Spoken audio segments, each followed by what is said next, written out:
ಉಪಸ್ಥಿತರಾದಂತ ನಮ್ಮ ಹನುಮಂತರಾಯ ಘಾಳಿಯವರು, ನಮ್ಮ ಬಸವ ಬಳಗ ಕುರುಬ ಹೇಳಿಕೆಯವರು, ಇಡೀ ನಾವು ನೋಡಿದ ಹಾಗೆ ಬಸವ ಜಯಂತ್ಯೋತ್ಸವ ಕಾರ್ಯಕ್ರಮಗಳು ಕುರುಬ ಹೇಳಿಕೆಯಲ್ಲಿ ಅತ್ಯಂತ ಅರ್ಥಪೂರ್ಣವಾಗಿ ಯಶಸ್ವಿಯಾಗಿ ನಡೆದಿವೆ.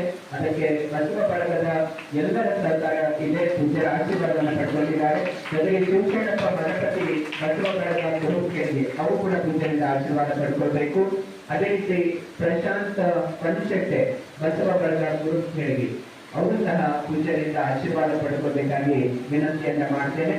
ಚಂದ್ರಪ್ಪ ವಿದ್ಯಾರ್ಥಿಗಳು ದಯವಿಟ್ಟು ವೇದಿಕೆ ಬರಬೇಕಾಗಿ ವಿನಂತಿಸಿಕೊಳ್ತೇನೆ.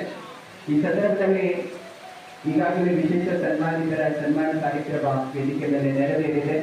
ಅದೇ ರೀತಿ ಕಾರ್ಯಕ್ರಮದ ಭಕ್ತಿ ದಾಸೋಹ ಸೇವೆಯನ್ನ ಸಲ್ಲಿಸಿರುವ ಶರಣೆ ಬಸವಶ್ರೀ ಬಸವರಾಜ್ ಮಾಳಿಗೆಯವರು ಅವರು ಕೂಡ ಆಗಮಿಸಿ ಪೂಜೆಯಿಂದ ಆಶೀರ್ವಾದ ಪಡ್ಕೊಳ್ಬೇಕು.